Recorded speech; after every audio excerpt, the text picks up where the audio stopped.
Se você ainda é bolsonarista, você ultrapassou todos os limites para conseguir ser burro. Você deveria começar a pensar se a sua existência é mesmo necessária.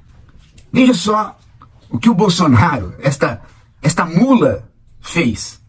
Ele, ao invés de ficar quieto em relação à reforma tributária, ele, que está inelegível, foi no Congresso tentar arrebanhar senadores contra a reforma tributária e tentar fazer o mesmo no Congresso.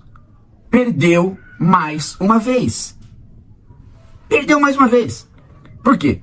Porque esta reforma tributária, ela não aumenta nem diminui impostos, mas ela faz uma simplificação que é aquilo que as empresas queriam. Elas queriam uma racionalização para poder trabalhar. E era aquilo que o consumidor pedia, que era a possibilidade dele saber o que é que ele estava pagando e escolher o produto e o serviço. Então, do ponto de vista da racionalização, a reforma é um ganho. Ela permite agora o consumidor saber onde ele paga e o que ele paga.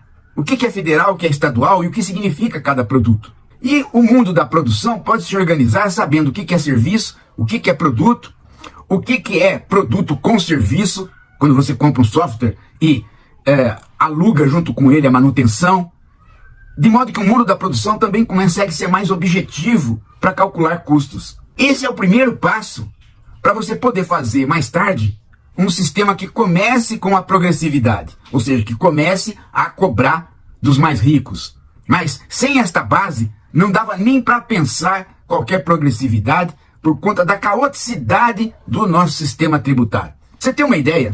Esta reforma tributária, ela está há 40 anos no Congresso. Chegou uma hora que amadureceu de tal ordem que o que bastava para aprovar era um governo competente que pudesse ir ao Congresso com uma proposta unificada e explicar para todo mundo do que se tratava. Em outras palavras, era necessário que fosse um governo racional com um ministro racional. O governo Lula é racional, ele faz política, põe objetivos, negocia, e o Haddad, como eu disse para vocês, não concordava com ele como ministro da Educação, nem com o prefeito de São Paulo, mas é porque ele não tinha descoberto a vocação dele. A vocação dele, o Lula descobriu.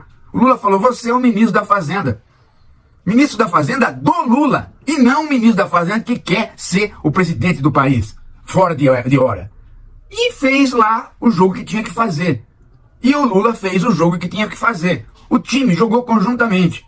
O Lula fazendo a negociação política e o Haddad com base explicando os detalhes da reforma para toda a sociedade. Resultado, passou. Resultado, Bolsonaro, a besta, que é incapaz de ler uma página, não poderia entender nada disso e foi lá tentar fazer lobby contra a reforma. Os tontos que o seguiram vão ser marcados pela indústria e pelo consumidor e vão receber menos votos. Se não forem marcados pelo consumidor, vão ser marcados pela produção, certamente. Porque a produção vai dizer, peraí, esses deputados podem até ser de direita, eu posso até dar um dinheirinho para eles, mas eles são muito burros. Não vou dar dinheiro para esses que são os mais burros, que são os bolsonaristas. Então Bolsonaro fez um desserviço novamente e se prejudicou. Com um detalhe, segundo as avaliações dos ministros do STF, prender Bolsonaro não significa mais complicar o quadro, significa hoje simplificar o quadro. Ele não tem mais poder de fogo, portanto, ele preso não vai arrebanhar ninguém em porta de prisão, nem vai chamar atenção. Ele só não vai preso agora porque os processos estão correndo e a prisão preventiva é desnecessária no caso dele.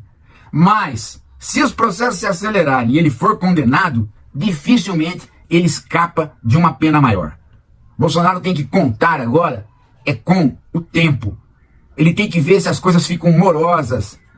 Mas ele ter poder para achar que ele preso arrebanha alguém, pode esquecer, ele não tem mais. E o pouco que tinha, ele enterrou nesta hora, indo lá fazer lobby contra uma proposta completamente descartada pelos próprios neoliberais.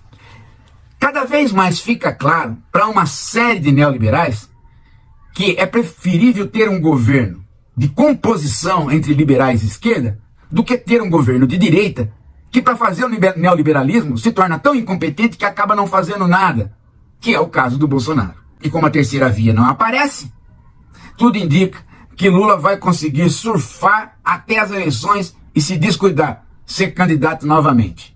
É isso.